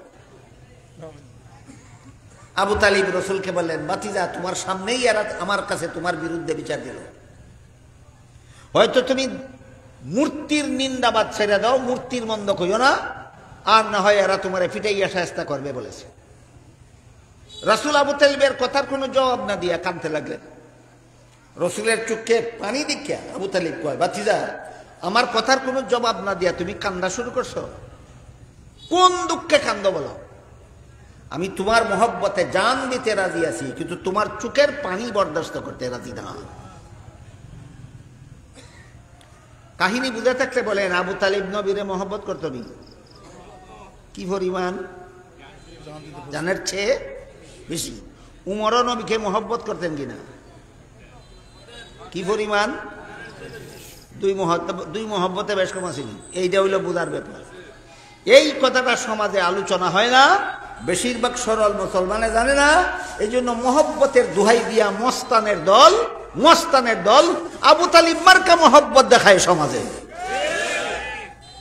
আবু তালিব মার্কা মহব্বত, আবু তালিব নবীরে যেই ধরনের মহব্বত করে জান দিতে রাজি ছিল, এইরকম মহব্বত করা জাহান্নাম থেকে বাঁচার পথ নয়। হযরত উমর নবীকে যেই ধরনের মহব্বত করতেন, ওই মহব্বত হইল জাহান্নাম থেকে বাঁচার পথ।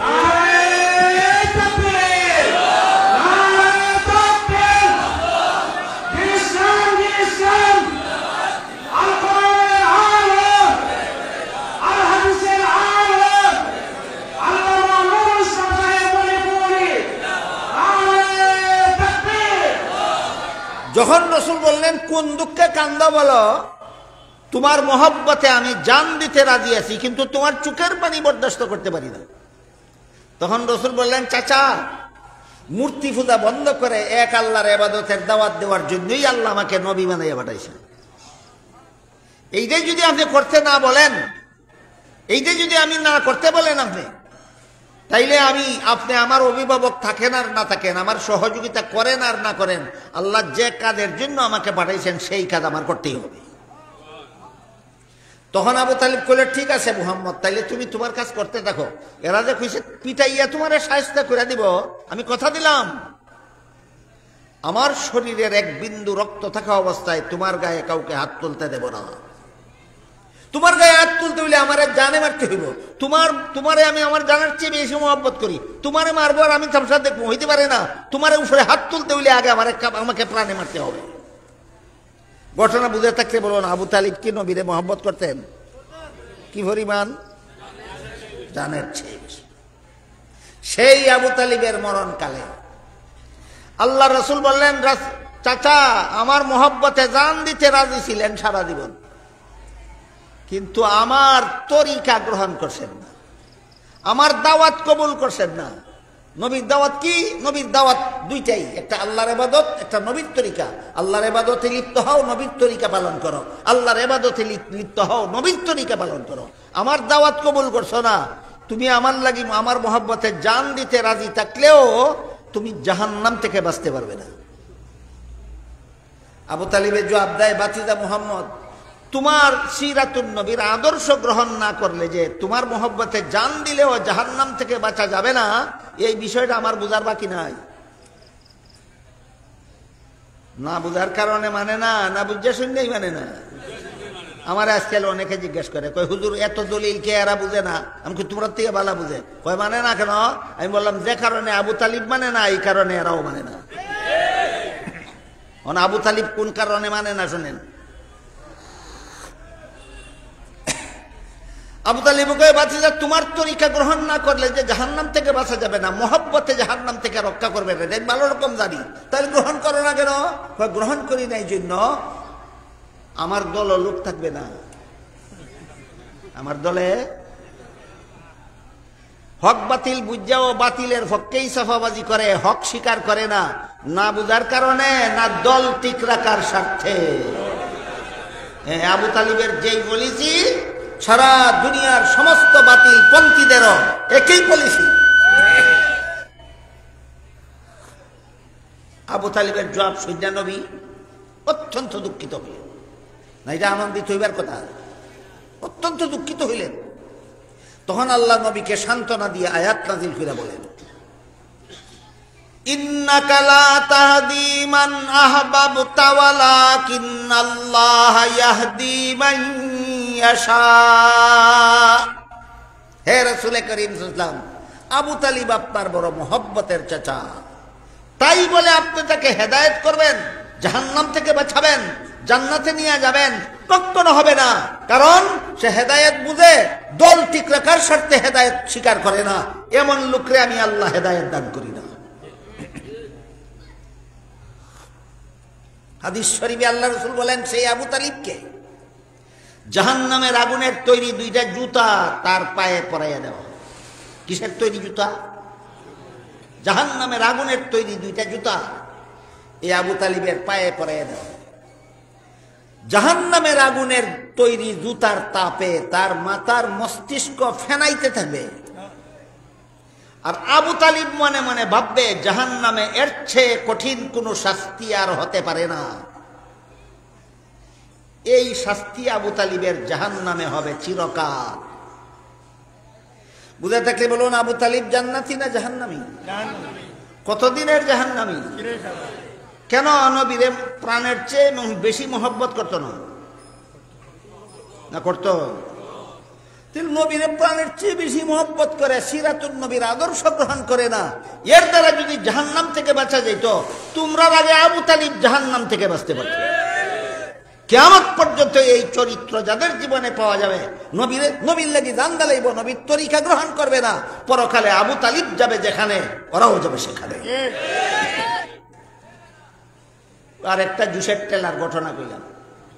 একটা জুসের ঠেলার ঘটনা হইল, নবীর জন্মে খুশি কিন্তু সিরাতুন নবীর আদর্শ গ্রহণ করে না। এর হইল প্রধান নেতা হইল আবুল হাব, আর একটা হইল নবীর মহব্বতে জান দিয়া লাইব কিন্তু সিরাতুন নবীর আদর্শ গ্রহণ করবে না। এইরকম জাহান্নামীর উদাহরণ হইল আবু তালিব। আর একটা চাচা বংশগত চাচা না, এটা সামাজিক চাচা। সমাজের মধ্যে যারা বয়স কম, এরা বয়স্করা হয় চাচা কই যায়, এটা কোন চাচা? সামাজিক চাচা।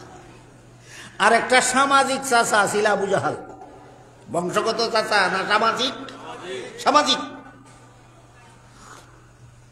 আবু জাহাল একদিন, আবু জাহাল ছিল এক নেতা, আর এক নেতার নাম আছিল আখনাস।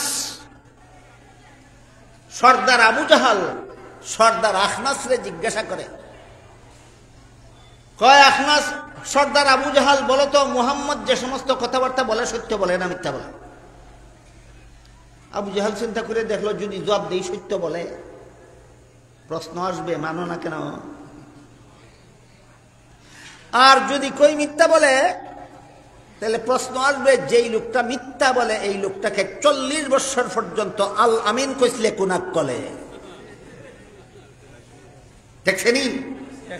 সত্য বলে কইলেও এক সিফাত করবো, মিথ্যা বলে কইলেও আরেক সিফাত করবো। টেহার থেকে উদ্ধার হইবার লাগিয়ে আবু জাহালের জবাব একটা আবিষ্কার করছে। আবিষ্কার করে কয়, মুহাম্মদ যতদিন পর্যন্ত নিজের পক্ষ থেকে কথা বলেছে, কতদিন? এটার মেয়াদ হইল 40 বছর। এটা ইয়াদ রাখেন। মুহাম্মদ নিজের পক্ষ থেকে কথা বলেছেন কতদিন? 40 বছর। সত্য কথা কইছে, এই জন্য এতদিন পর্যন্ত আল আমিন কইছে। যেদিন থেকে তার কাছে কুরআন নাজিল হওয়ার কথা বলে সেদিন থেকে মিথ্যা বলে। এই জন্য এখন আর মানি না। বান্দর কেমনে দুই গাঙের এক ফালে ভার হইছে দেখুন। খাল দুইটাই এক ফালে ভার হইছে নি? দুইটা খাল আছে, একটা খাল হইল যদি কয় সত্য, যদি বলি সত্য কয় তাহলে প্রশ্ন আসবে, মানো না কেন? কয় সত্য বলতো কোরআনের কথা বলার আগে, এই জন্য তখন আলামিন কইছে। এখন মানি না কেন? এখন যে কোরআন নাজিলের কথা কয় এটা সত্য না, এটা মিথ্যা, এই জন্য এখন মানি না। ক ফালে ক গাং ভরিছে, এক ফালে দুই গাং ভরিছে। এই বান্দাবি জবাবের প্রতিবাদে আল্লাহ পাক রব্বুল আলামিন সূরা আনআমের 33 নম্বর আয়াত নাজিল করে বলেন, قد نعلم إنه ليحزنك الذي يقولون فإنهم لا يكذبونك ولكن الظالمين بآيات الله يجحدون। হে রাসূল করিম সাল্লাল্লাহু আলাইহি ওয়াসাল্লাম, আবু জাহেলের কথায় যে আপনি দুঃখিত হইলেন, একটু গভীরভাবে লক্ষ্য করে দেখেন, আবু জাহেল আপনারে মিথ্যাবাদী কইছে না আমি আল্লাহরে মিথ্যাবাদী কইছি? আপনারা একটু বালা ফেলে বুঝে শুনে করেন। আপনি যত কথা বলছেন 40 বছর সব সত্য বলছেন, এই জন্য আপনি আলামিন।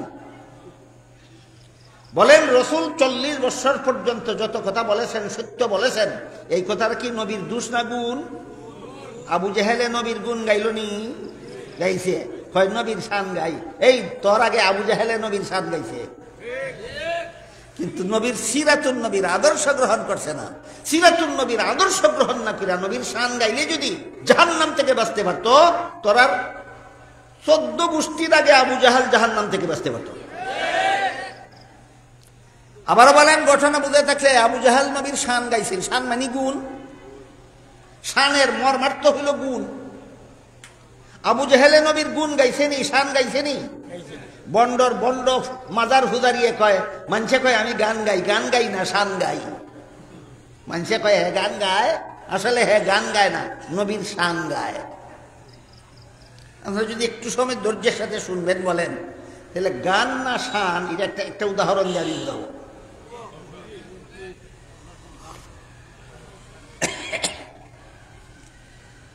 হে নবীর শান আর অলির শান নামে যত বাউলা গান কয়, বাউলা গান এগুলো বাউল সম্রাট। বর্তমান বাংলাদেশের একটা বাউল সম্রাট আছে, বাউলা কই আমরা আঞ্চলিক ভাষায় বাউলা। যে সমস্ত মাথা ভাতলা খেতা ভাতলায় বাউল গান গুইয়া কইয়া সমাজ প্রসিদ্ধি লাভ করে, ইধারে বাংলা ভাষায় কয় বাউল সম্রাট, আর আমরা দেশের আঞ্চলিক ভাষায় কয় বাউলা। এরকমের একটা বাউলা আছে, ওয়াজের নামে মঞ্চ ওই কের ওয়াজ আর কের নসিহত আর কের কুরআন আর কের হাদিস, এই বাউল গান শুরু করে দেয়। হের গাওয়া একটা গান হইল, আল্লাহর দন রসুল রে দিয়া আল্লাহ গেল গাই বুইয়া, রসুলের দন খাজাই ফেইয়া শুইল গিয়া আজমিরে, কেউ ফিরে না খালি হাতে খাজা বাবার দরবারে। গায়নি আল্লাহর দন রসুল রে দিয়া আল্লাহ গেলন গাই বুইয়া, গানও কয়নি, কয় কিসের নামে? নবীর শানের নামে। ওলিয়া উলিয়ার শানের নামে। হে বলে অলির শান গায়, নবীর শান গায়, আর আসলে গান গায়। আমার দেশের মুসলমান সরল দেখিয়া বাটফারে গায় গান আর কয় গাই শান, এরকম বাটফারি করার সুযোগ কেন পায়? আমার দেশের সমাজের মুসলমান সরল, এরা কোনটা গান আর কোনটা শান বিচার করার বিবেক নাই, এই জন্য এই সমাজে গানের শানের নামে গান চলে।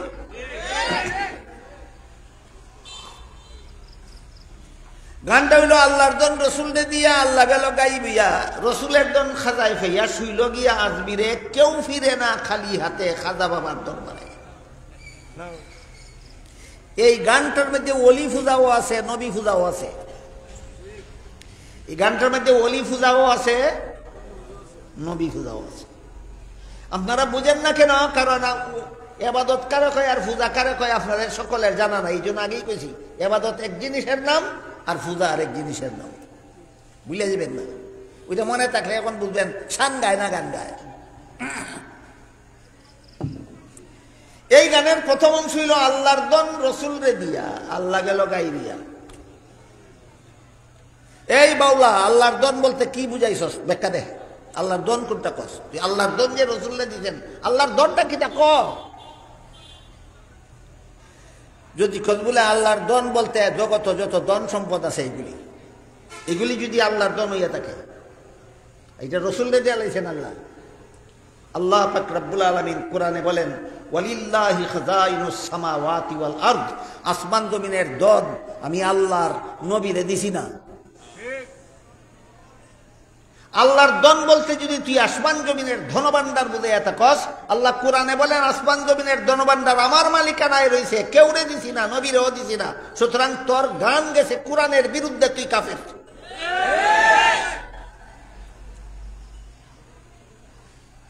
এরপরে আল্লাহ বলেন, ওয়ালাকিন্নাল মুনাফিকিনা লা ইয়াফকাহুন, আসমান জমিনের দনের মালিক যে আল্লাহ, এগুলি যে রসুলরে দিছেন না, এই কোরআনের এই কথাটা মুনাফিকরা বুঝে না।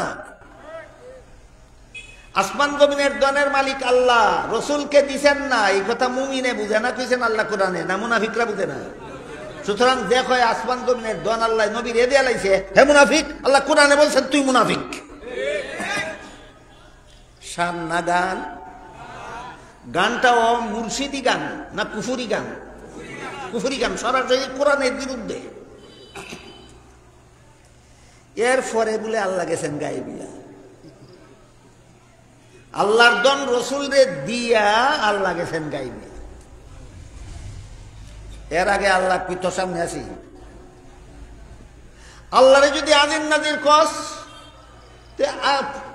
অনাদিকাল থেকে আল্লাহ আজির নাজির, চিরকালই আল্লাহ আজির নাজির। আর আল্লাহরে যদি তুই গায়েব কস, অনাদিকাল থেকেই গায়েব, চিরকালই গায়েব। এখানে একটা কঠিন প্রশ্নের জবাব আপনাদের জানা থাকা দরকার। আল্লাহ হাজির না গায়েব, উপস্থিত না অনুপস্থিত? একটা প্রশ্ন কঠিন, মনে রাখতে হবে। আল্লাহ আমাদের দৃষ্টির থেকে গায়েব, আমাদের দৃষ্টির সামনে না দৃষ্টির আড়ালে? এই আড়ালে ওই কোরআনের ভাষায় কয় গায়েব। আল্লাহ যে আমাদের দৃষ্টির আড়ালে, এই অর্থে আল্লাহ গায়েব। কিন্তু আল্লাহর শক্তি, আল্লাহর ক্ষমতা, আল্লাহর জ্ঞান, আল্লাহর বিজ্ঞান সর্বত্র বিরাজমান। সমস্ত জগৎ জুড়ে বিন্দু মাত্র আওয়াজ হইলেও আল্লাহ শুনেন, সামান্য ঘটনা হইলেও আল্লাহ জানেন, সামান্য বালুর কণা হইলেও আল্লাহ দেখেন। এই অর্থে আল্লাহ হাজির, এই অর্থে আল্লাহ হাজির। আল্লাহর জ্ঞান এবং ক্ষমতা সমস্ত জগৎ জুড়ে বিরাজমান, এই অর্থে আল্লাহ হাজির নাজির। কিন্তু আমাদের দৃষ্টির আড়ালে, এই অর্থে আল্লাহ গায়েব। এই বাউলা, আল্লাহরে যে কইছ গায়েব হইয়া গেলেন, কবে থেকে গায়েবিছেন?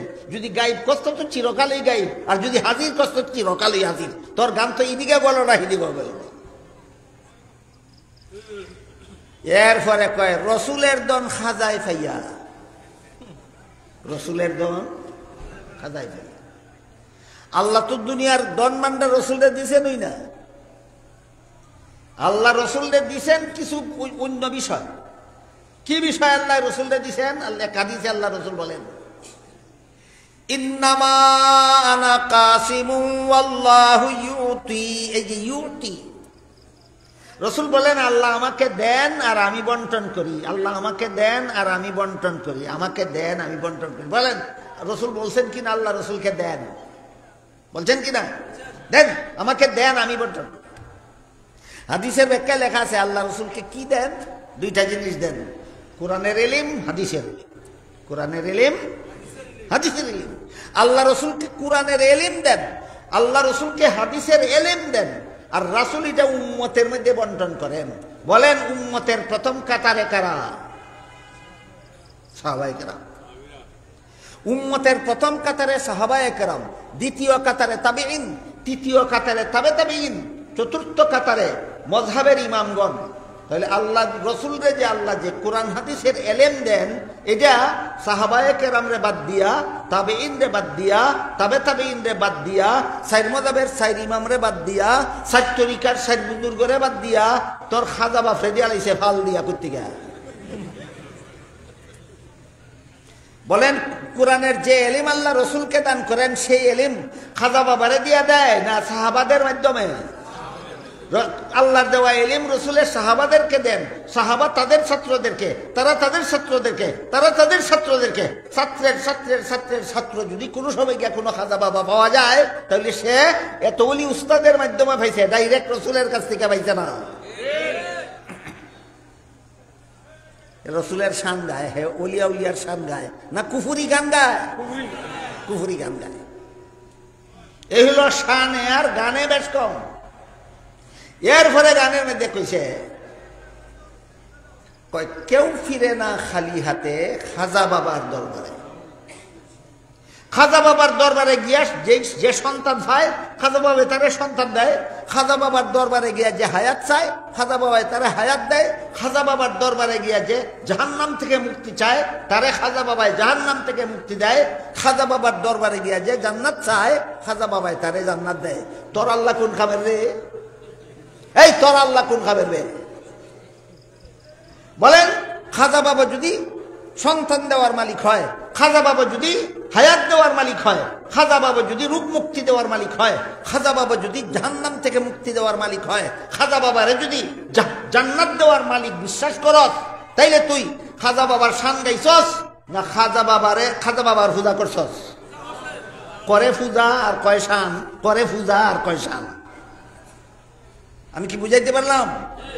এই বাউলারে যদি কেউ খবর ফুজারি কয় যে এসা সেতা সেতে, এই বাউলারে কেউ মাজার ফুজারি কইলে সেতে কেন? সুররে সুর কইলে যে কারণে সেতে, ডাকাত রে ডাকাত কইলে সেতে, খুনি রে খুনি কইলে সেতে, দুর্নীতিবাজ রে দুর্নীতিবাজ কইলে সেতে। জিনাকারলে জিনাকার কইলে সেতে কেন সেতে? কারণ যদ্দিন মতো সমাজে জানে না হে জিনাকার, ওদ্দিন মতো সে জিনা চালাইতে পারবে। সমাজে যদি দাগ নালাই জিনাকার ইয়ার অপকর্ম চালাইতে পারবে না। ঠিক তেমনি ভাবে মাজার ফুজারিরে যদি সমাজে চিন্নালায় এ মাজার ফুজারি, কোনোদিন মাজার পূজা করতে পারতো না। এই কারণে মাজার ফুজারি কইলে সেতে।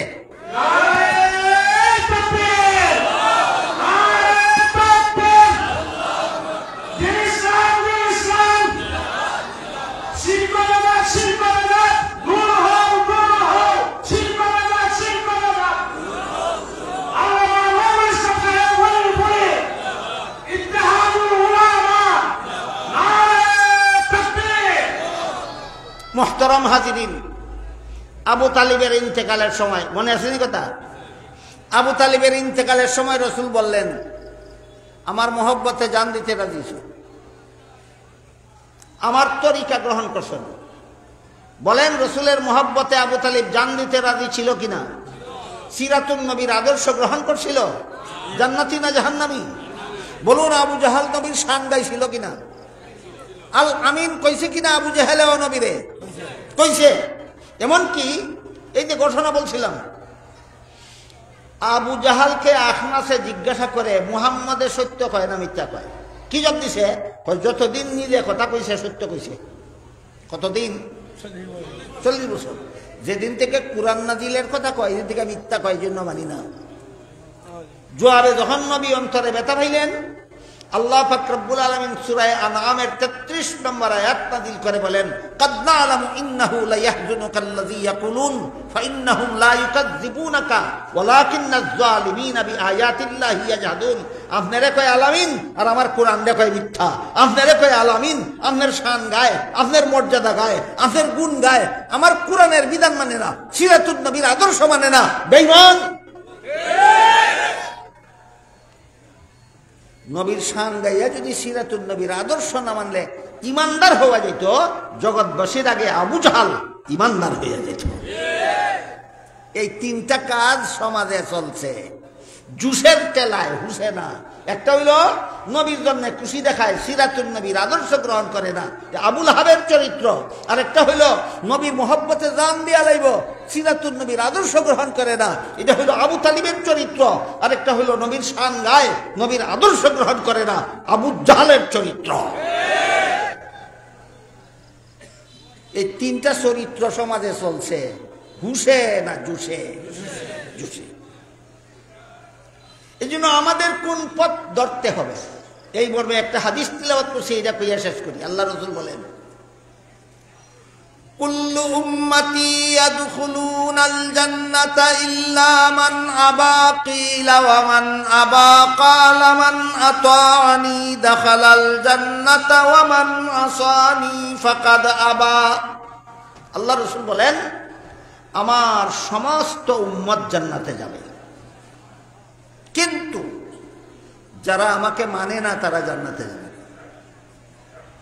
কথা অস্পষ্ট না সুস্পষ্ট?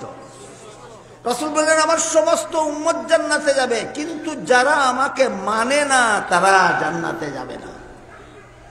এই আরেকটা জিনিস সমাজে চলছে, কয় আমি আর আমার দলে নবী বানি, আর বাকি সব ওয়াহাবি এরা নবী মানে না। কয়নি তোমরা কেমনে কেমনে নবী মানো? কয় জশ্নে জুলুসে ঈদে মিলাদুন নবী করি, নবী মেন না। যারা জশ্নে জুলুসে ঈদে মিলাদুন নবী করে না এরা ওয়াহাবি, এরা নবী মানে না। কয়নি? ইতিহাস শোনেন, 1974 সালের পর থেকে বাংলাদেশে জশ্নে জুলুসে ঈদে মিলাদুন নবী আরম্ভ হয়েছে। 1974 সাল থেকে বাংলাদেশে জশ্নে জুলুসে ঈদে মিলাদুন নবী আরম্ভ হয়েছে। এর আগে বাংলাদেশের কেউ জশ্নে জুলুসে ঈদে মিলাদুন নবী করছে না। আজকে তোমরা যারা জশ্নে জুলুসে ঈদে মিলাদুন নবী কইরা সুন্নি হইছ, তোমরা বাপ এত করছিল না? তোমরা বাপ সুন্নি আছিল না ওয়াহাবি আছিল? তোমরার দাদা এত জশ্নে জুলুসে ঈদে মিলাদুন নবী করছে না? তোমরার বাপ সুন্নি আছিল না ওয়াহাবি আছিল? তোমরার দাদা এত জশ্নে জুলুসে ঈদে মিলাদুন নবী করছে না? তোমরার দাদা সুন্নি আছিল না ওয়াহাবি আছিল? তোমরার পর দাদা এত জশ্নে জুলুসে ঈদে মিলাদুন নবী করছে না? তোমরার পর দাদা ওয়াহাবি সুন্নি আছিল না ওয়াহাবি আছিল? তোমরা লক্কর দাদা তো জশ্নে জুলুসে ঈদে মিলাদুন নবী করছে না, তোমরা লক্কর দাদা সুন্নি আছিল না ওয়াহাবি আছিল? জশ্নে জুলুস করলে যদি সুন্নি হয় আর না করলে যদি ওয়াহাবি হয়, তোরা বাপ দাদা 14 গোষ্ঠী ওয়াহাবি ছিল, তোরা ওয়াহাবির ঘরের সুন্নি।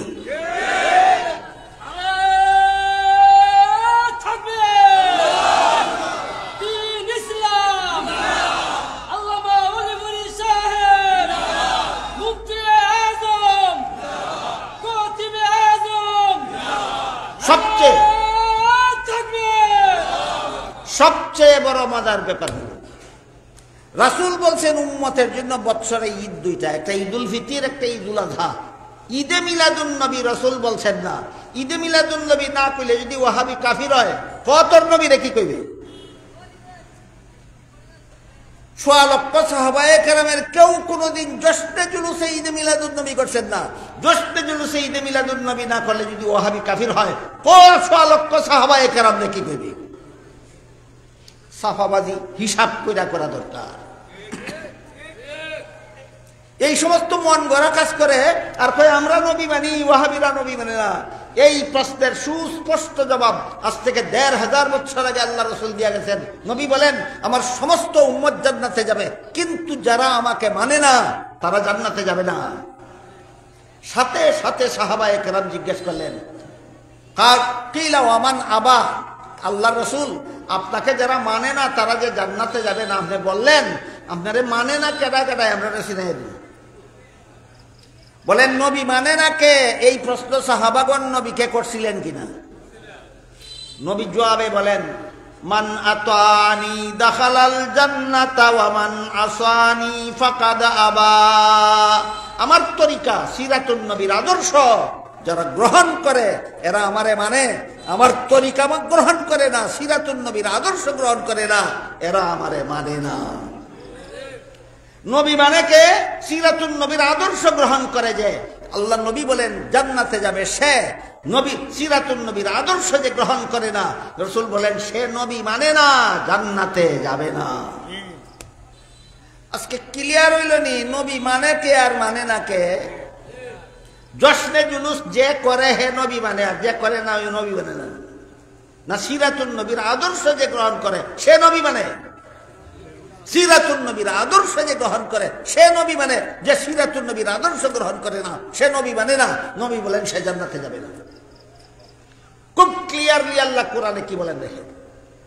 আল্লাহ বলেন লাকাদ কানা লাকুম ফি রাসূলিল্লাহি উসওয়াতুন হাসানাতুল লিমান কানা ইয়ারজুল্লাহা ওয়াল ইয়াউমাল আখিরা ওয়া যাকারাল্লাহা কাসীরা।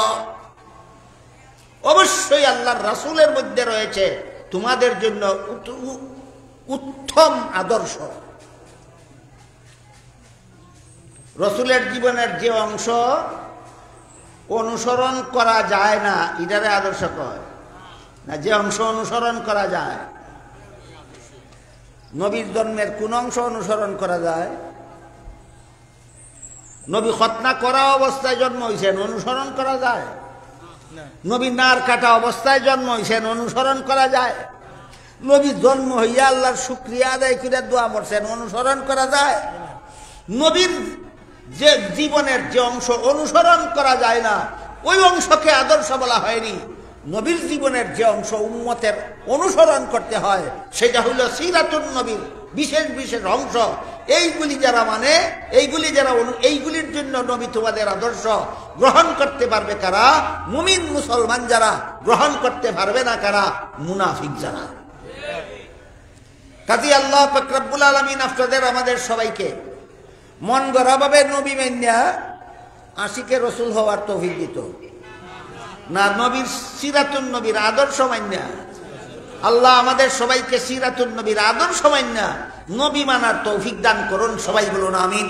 সুবহান রাব্বিকা রাব্বিল ইজ্জাতি আম্মা ইয়াসিফুন ওয়া সালামুন আলাল মুরসালিন ওয়ালহামদুলিল্লাহি রাব্বিল আলামিন।